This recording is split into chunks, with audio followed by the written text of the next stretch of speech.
அனைவருக்கும் வணக்கம் நண்பர்களே. இப்போ மீனவ குடும்பங்களில் கோழிக்கறி கிரேவி எளிய முறையில் டேஸ்ட்டாக எப்படி சமைக்கப்படுற அந்த வீடியோவில் பார்க்க போகிறோம். முதல்ல என்ன செய்யறாங்க, அகண்ட பாத்திரத்தில் எண்ணெயை ஊற்றி சூடாகி அந்த சூடாகிற எண்ணெயில் வெட்டி வச்ச பல்லாரி, பச்சை மிளகா, தக்காளி எல்லாத்தையும் போட்டு வதக்குறாங்க. அது நல்லா வதங்கினதுக்கப்புறம் அதுக்கப்புறம் அதில் அரைச்சி வச்ச இஞ்சி பூண்டு கலவையை அதில் கலந்து கொஞ்சம் கொதிக்க வைக்கிறாங்க.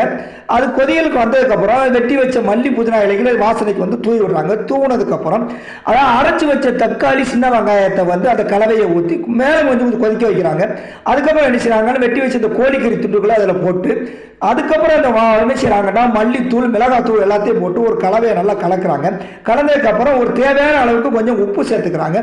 உப்பு சேர்ந்து கொஞ்சம் கொதிக்க வச்சது. அதுக்கப்புறம் என்ன செய்யறாங்கன்னா, கொஞ்சம் அரைச்சி வச்ச மிளகுத்தூளை அதில் போட்டு அதுக்கப்புறம் மல்லி புதினா மேல் வாசனைக்கு போட்டு கோழிக்கறி கிரேவியை ரெடி பண்ணிடுறாங்க. இப்போ சூப்பரான கோழிக்கறி கிரேவி ரெடி.